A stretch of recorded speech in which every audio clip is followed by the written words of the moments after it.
amanye ama-version athi by the power of his word. He sustains all things by the power of his word.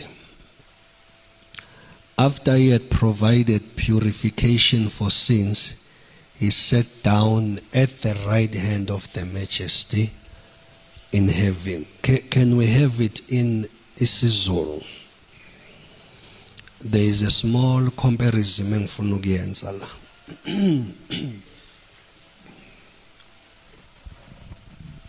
Okay. Yona ethi ingukumenyezela kwenkazimulo yakhe. So ake sithi uJesu lo makuthiwa yona kukhulunywa ngendodana, thiwa yona indodana ingukumenyezela kwenkazimulo kaNkulunkulu. Uyakhe usho uNkulunkulu, God the Father. Uyona usho indodana, God the Son. Sesisonke bazalwane. So kuthiwa ke uJesu lo esimkhonzayo ungukumenyezela, noma amanye ama-version language like ilanguage yesingisi izothi uJesu. Okay, ake sisho iDlamini version.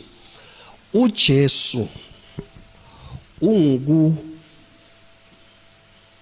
uyisithombe sikayise. Right? Kusho ukuthi uma kuvela uJesu, uma ubona uJesu, usakhumbula uJesu uthini? Uthi obone mina umboni, because Jesus is a reflection or reflector. Bazalwane angithi sonke la ekhaya. Mawuye esibukweni, what do you see esibukweni? Kusuke kunguwe esibukweni.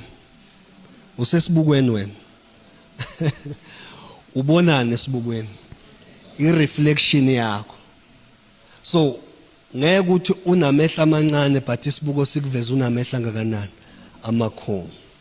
Ngeke ukuthi umhlophe by complexion but mawuya kwi-reflection, i-reflection ibe njani? Ibe mnyama. I-reflection ikhipha the exact thing. Nikhona? So kuthiwa ke yona indodana ingukumenyezela kwenkazimulo kayise. Yezwa ke? Bathi futhi yona, stay iDlamini version le. Yona futhi le ndodana imfuzile uqobo ubaba. Right? Imfuzile. Kusho ukuthi yonke into ozoyithola kuNkulunkulu endodaneni, it is available. Ayikho into kuJesu engekho kuNkulunkulu. Ayikho futhi into kuNkulunkulu engekho kubani? kuJesu. So kuthiwa ke yona le ndodana ifuze yena uqobo, ifuze uyise uqobo le ndodana. Bese kuthiwa ke iphasa konke ngezwi lamandla ayo, noma isekela konke ngamandla ezwi layo. Isekela konke. He sustains all things by the power that is found in his word. Isiyenzile noma yena uJesu esenzile ukuhlanzwa kwezono, meaning esehambile wayesiphambanweni, wahlupheka, washaywa, walenga, wadilizwa, wangcwatshwa, wavuka, eseyenze yonke lento. Wathi uma yenyuka wayohlala ngakwesokunene somkhulu kweliphezulu. Ubanike lo baba omkhulu. It is the Father. Hallelujah.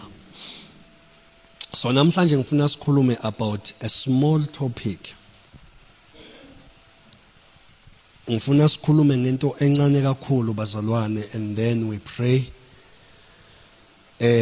Sizokhuluma about the word of God, izwi likaNkulunkulu.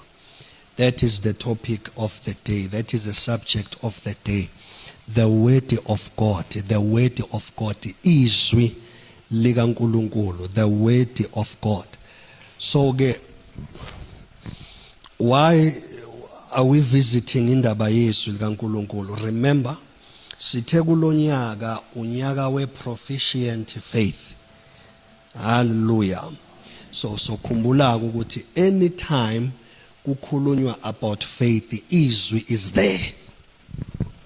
Angeke uhlukanise ukukholwa kubiza ukuthi kube khona izwi ukuze kube nale substance ebizwa ngokuthi ukukholwa. That is why wonke umuntu ozothi uyakholwa kodwa engazwanga ngezwi likaNkulunkulu, lo muntu akakholwa. They are just motivated. They are just inspired.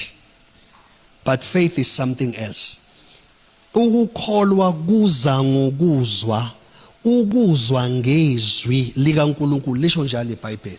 Kusho ukuthi until kukhulunywe izwi, no faith must be found in the heart of man. Because faith is the offspring of the word. Mele kukhulunywe izwi ukuze kube khona ukukholwa. That is why I always say, mawuthi uyamkholwa uNkulunkulu as a believer, umuzwe ethini. Danger is a faith that is activated yet uNkulunkulu akashongo lutho. Uzoba nalento okuthiwa it's a disappointing belief, where uhlala ubheka uThixo for things but nothing happens ngoba alikho izwi alishilo. When God release izwi empilweni yakho, uma uNkulunkulu ekhulula izwi into your life, liphelezelwa ukukholwa. Ukukholwa umsebenzi wakho ukusebenza wena until izwi elikhulunyiwe lithi materialize. Ngathi ngifundisa ngomunye unyaka ngafundisa ukuthi faith works with love. Because we faith kunento okuthiwa impatience. So love is patient. Without love, if faith cannot be effective. That is why sinabantu abakholelwa uNkulunkulu but they burn under pressure. Why bethi burn under pressure? Ingoba ifaith yabo it is not accompanied by uthando where ukubekezela kwakho kuzobonakaliswa. Ingakho sinabantu abakholwa uNkulunkulu namhlanje, kusasa usekholwa inyoka okuthiwa angazi yenza njani, ngakusasa usekholwa abantu okuthiwa kudala bayishonela, ngelinye ilanga usekholwa ama philosophies or professor thizeni. Kwenzakaleni? Iscale sokukholwa uNkulunkulu sithi love must be present because faith works with love, and othandweni there is what we call patience. Incwadi yesililo, don't open it. uLamentation chapter 3, mawufunda uverse 26 wakhona, lithi iBhayibheli kuhle ukuthi umuntu alinde ngokubekezela, alindele insindiso kaJehova. Kuhle. Yabona? Thiwa yini kunconywa ndabazalwane? Kunconywa ivirtue yokulinda ngokubeka. Thiwa kuhle ukuthi umuntu alinde ngokubekezela, alindele insindiso kaJehova. Uyabona into isifundisa ukuthini? Isifundisa ukuthi people who are in a hurry, they will miss God. Akutatazelwa la. We walk patiently with God. Sometimes impatience uyayidinga. Uyazi ukuthi the more ubekezela kuya ngokuya kuvela ukungasizakali kwakho, odinga ukuthi uphenduke kukho phambi kwaThixo.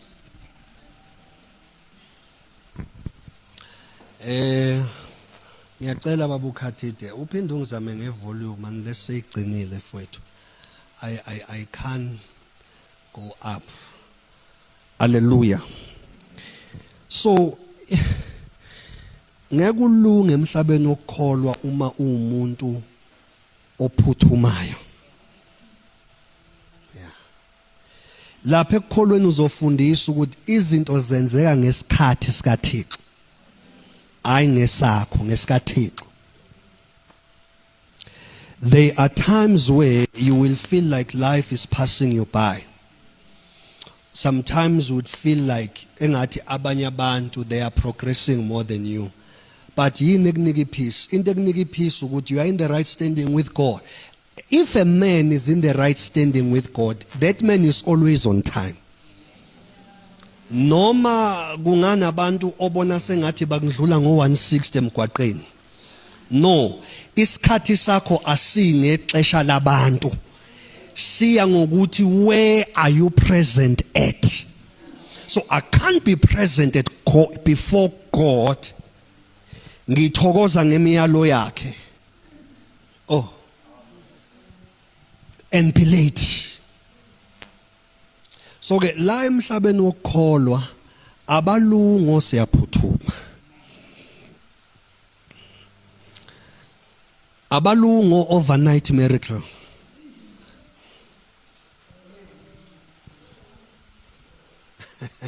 Sometimes beluhambe noThixo nawe uzuyilahleke konje ubani igama lami. But what gives you contentment ukuthi I'm before his presence. So angeke ngibe sebukhoneni bakhe and be lost. Angeke ngibe sebukhoneni bakhe and be late. Angeke ngibe sebukhoneni bakhe and lose things ezamisa umhlaba ungakasekela ukuthi ezami. Mina ngiyangithi uma sengivuka uchuku lokukholwa ngithi ngisho ngafa ngayithola ngobiza ukuthi ngivuke ngibuye ngizoyiphila leyo mpilo. Then mase ngiqedile bese ngiyafaka futhi. Lento siyakutshela ukuthi uma uhamba phambi kwaThixo akukho ngokwakho kuzokuphutha. So into eshaya abantu kakhulu masikhuluma about the faith in God and the activation or the activities of the word of God empilweni yomuntu. Abantu bashaya ukuba wosiyaphuthuma. And ngicela ukukutshela lokuphuthuma akulethwa ukuthi ngempela you are late. Ulethwa ipressure. Sometimes because you compare yourself nabanye abantu ukuthi impilo yabo ihamba kanjani. Sometimes le pressure ilethwa ukulangazelela izinto ezinkulu ongenalo ulwazi ngazo. Awubhale phansi lokhu. Lokhu kwekwehla manje awubhale phansi lokhu. Enkosini uyohlala umukela izinto ezingangawe. Enkosini.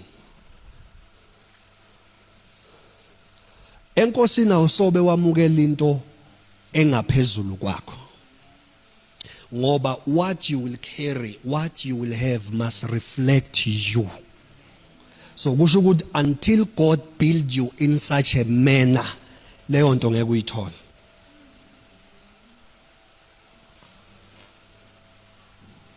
If uNkulunkulu akaqeqeshi ngefinance nokuhandlisha a lot of money nokufundisa faithfulness in the little things, you can never be trusted ngemali enkulu. So yonke into ozoba yiyo or ake ngithi yonke into ozoba nayo empilweni mele ilingane nestructure sokwakhiwa kwakho emsini kaThixo. So leyo nto kuze yenzekeke, faith will be involved, then patience will be involved. Ngoba uNkulunkulu mela kwakhe. Mela kwenze njani uNkulunkulu mzana? God must build you up. He must build you up. Mayisebona ukuthi sewufikile kulesi sigaba sifuna, then uzo release izinto zaleso sigaba. Why? Because uNkulunkulu kunento abazona bangayina. uNkulunkulu is very careful, or lenkonzo yokumanage ama resources. He's very careful ngayo. He's very careful. So one of the things uNkulunkulu afuna ukwenza sure ukuthi uyayi-achieve more than ukuthwala into oyifunayo, i-ability to manage. The ability to manage. Usakhumbula uJesu efita abantu aba more than 5,000. Ngoba lo ya 5,000 kwakubalwa ini amadoda kuphela. Amakhosikazi nezingane kwakungabaliyo. Kwakubalwa nje amadoda ngoba indoda nendoda ipresent ihousehold yayo. Mighty Jesus. Angeke ngingene lapho ngiyandlula nje indoda. So makupresent ihousehold ekhaya nekhaya uNkulunkulu ucinga ini inzotha. Now leli iBhayibheli kwathi sekudliwe imvuthuluka yenze njani? Yawa. Lithini izwi lika Jesu ngemvuthuluka? Uthi ayithathwe yenziwe njani? Iqoqwe, ibuyiselwe kumabhansi. That is management. So ke kunabantu othola ukuthi they are trusting God for izinto ezinkulu empilweni, but the level of management is very clumsy. Yabo? Ngoba manje kunezinto uNkulunkulu azokuthemba ngazo ukuthi imanagement yakho ayifikela khona ngikwazi ukukuthemba even ngabantu abampofu. If your management is not well trained, uzoba igovu, uzoba ugwambela kwesakhe. Ngeke ukhone ngisho ukucabanga ukuthi yazi there are people engaba imthandazo ephenduliwe kubo ngalento. Leyo nto ayithatha ukukholwa kuphela, it also takes what bazalwane ukuqeqeshwa ekukwazini ukumanage ama resources uNkulunkulu akunika wona. So usuyabona ukuthi uNkulunkulu mayizophendula umthandazo wakho, it's not just about ukuphendula komthandazo wakho, it's also about i-character building. Ngoba when God blesses you, ukubusisela ukuthi lemvula lamanzi owathola emvula chathazela nabanye. So uNkulunkulu mayebusisa umuntu usuke nganaye umuntu as an individual emqondweni, but usuke kubuka as a worthy transport. Nikhona usuke kubuka as an usher eli right. You okay, ubaba muhlalethi to be an errand boy of God. La khona uNkulunkulu ekuthuma. Gijima yokwenza ukuthi, thatha lokho kwenza ukuthi, thatha lokho kwenza ukuthi. That is to be an errand boy. And if singathi ake ubuke deep down into yourself, uzobona ukuthi ezinye zezibusiso ithandazelayo iqiniso lithi zinawe kuphela. If we can be honest in the house of the Lord, kuyiSunday kushaya 12, uzobona ukuthi eziningi zezibusiso they only have you. Nokuprovela abantu ipoint ithizeni. Selfish ambitions. Yet we are observing a blessing. Usuyabona why faith izoba isikolo esizoqeqesha. Until kuphele yonke inkani, kuphele konke ukuzwazi, kuphele lonke iqapho neconsi, nomqantsoni nebhayiphola kuphele konke.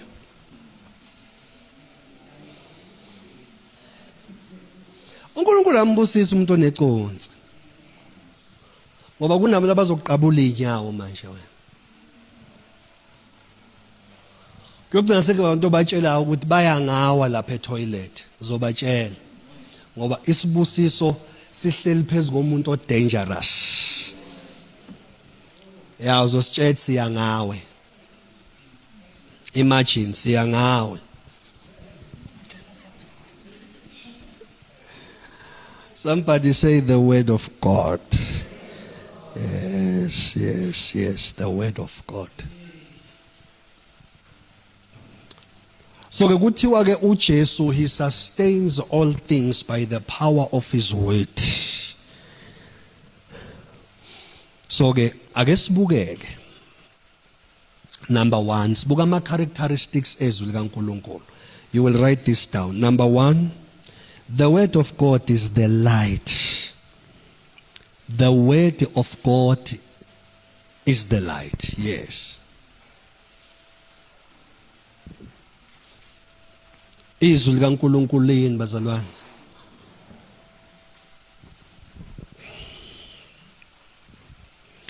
Izwi likaNkulunkulu liwukukhanya.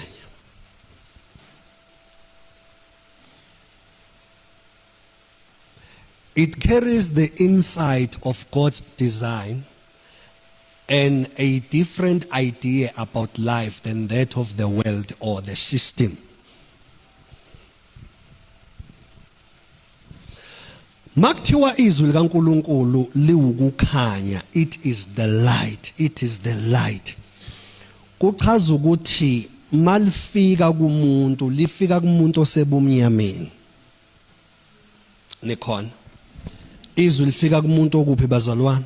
Osebumnyameni. You are in the dark. Insindiso mayifika kithina sonke ifike sisebumnyameni. Aha. Insindiso mayifika nje ifika umuntu ephila kuphi? Ebumnya, uyathanda uthanda ubusebumnyameni. Nemali usebenza kahle usebumnyameni. Udrive imoto yakho idriver kuphi? Ugqoka kahle impahla zezenani ogargamba ube ukuphi? Umuhle bekuncoma bebencoma ini?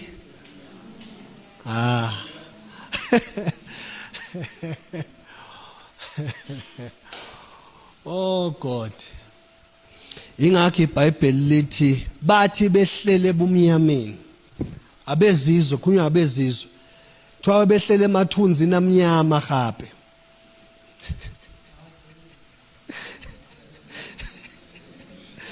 Ayophuza amanzi mfana omdala. I-worship team lonke.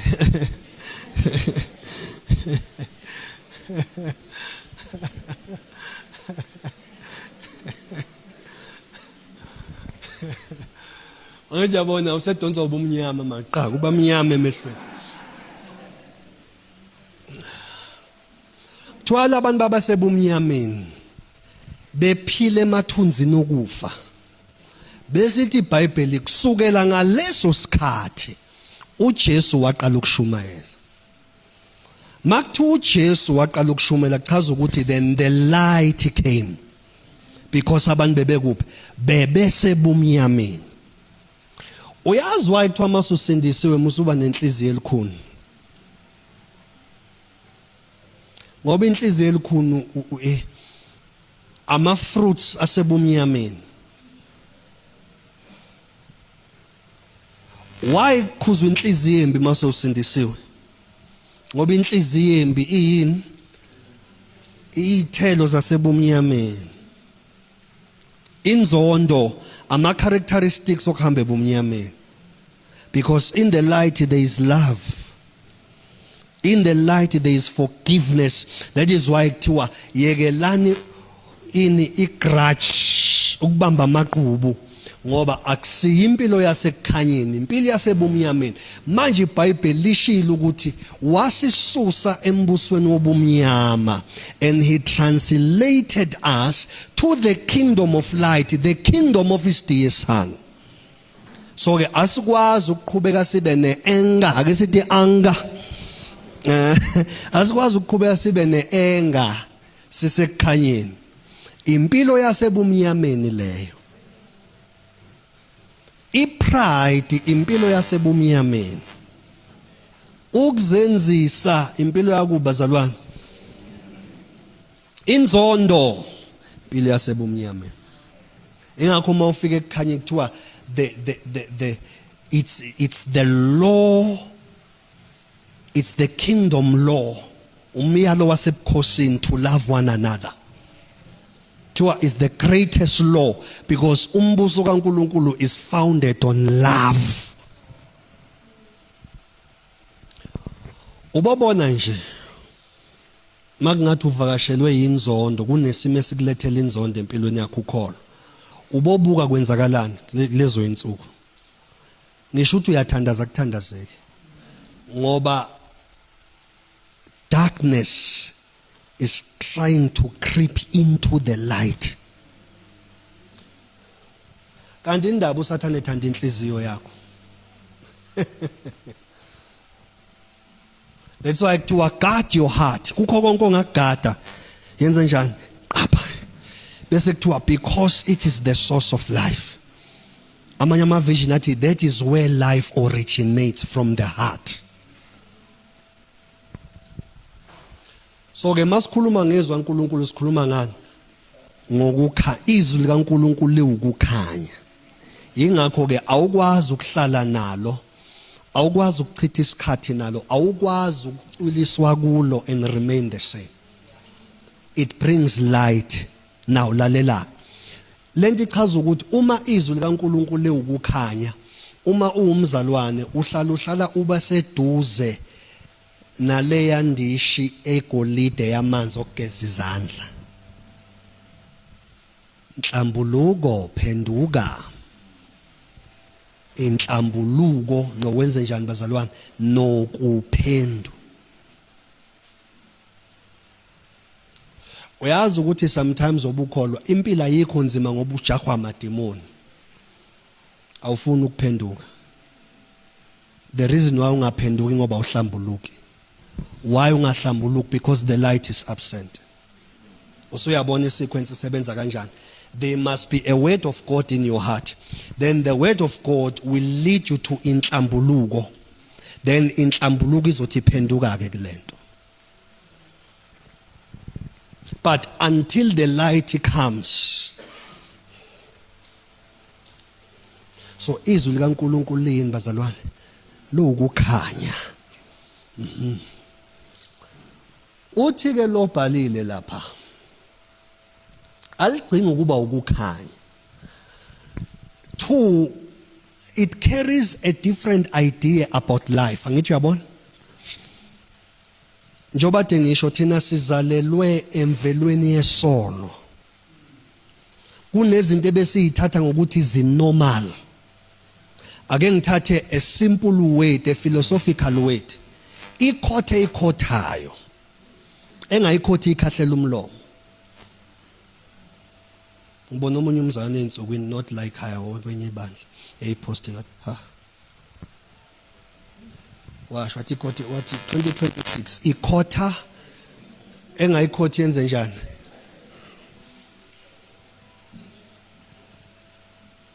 Iphilosophy yezwe leyo. And uyayibona ine justice enjani mawusenhlungwini? Iletha a certain satisfaction ukuthi ya bayibona nami ngizoyibona. But that is the idea of the system. That is the idea of the world. NgokaNkulunkulu ayisho njalo. Ithi uma isitha sakho sonyiwe yenze njani?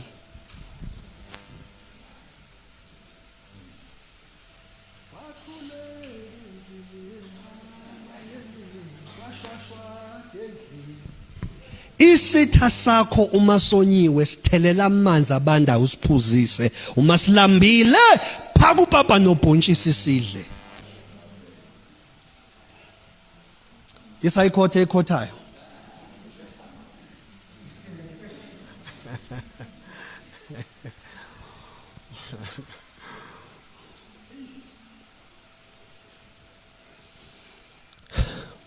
Sometimes akusikho ukuthi uSathane uhlasele.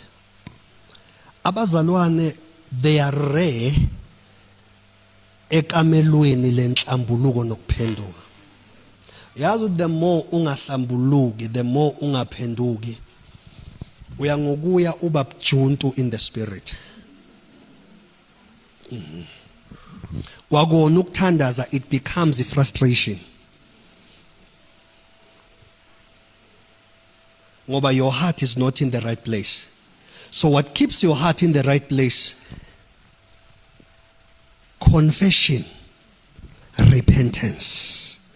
Confession, repentance. I-confession ne-repentance yenza ukuthi anytime uvucula ucinga inhliziyo yakho, inhliziyo yakho isheshe ibe nama-sensors ukuthi there is a foreign object efuna ukuzohlala la.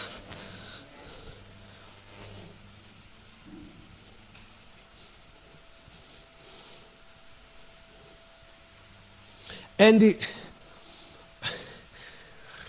lithi iBhayibheli malikhuluma incwadi yamaHebheru chapter 12 lithi niqaphele nesono esenze njani esithande. Le nto ungayithathi kalula. Le nto ukuthi isono esithandela ichaza ukuthi isono esiqhamuka friendly. Mawuthi uqala ukuba alert sithi ayi these things are normal. Bese kuthiwa ke but hayi umusa uzongisiza abazalwane. Hayi umusa uzongisiza. Without ukuchecka sensitivity of the matter. Hayi umusa uzongisiza. Siqalile njalo senze njani? Yeah. Uzothi yaphapha you are locked up kumajaws aso.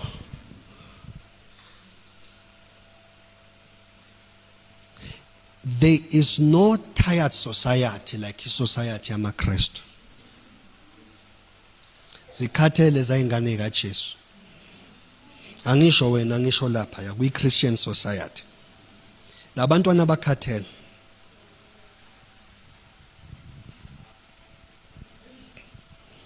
Ake sithi it is the light. Yeah, the word of God is the light. It is the light. Izwi malifika liletha a different perspective about life. Isystem ithi kujwayelekile izwi malifika lithi it's abnormal. Isystem ithi kuhle izwi malifika lithi it's evil. Yabona? Isystem mayifika ithi kumukelekile izwi malifika lithi akumukeleki uNkulunkulu lokho. So mawufuna ukuba umzalwane ohlukile noma ufuna ukuba umuntu ohlukile ezumntwana kaNkulunkulu mele uchecke ukuthi ama ideas about life ngiwadonsaphi. If your ideas about life are not facilitated by izwi likaThixo, we're going to have a problem. Uzoba yikholwa elingakholwa. You will be an enemy of the cross.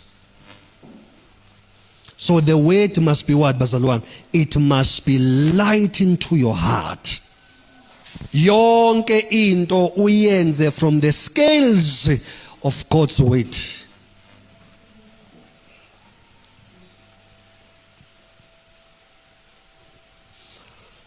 Let us read Psalms 119.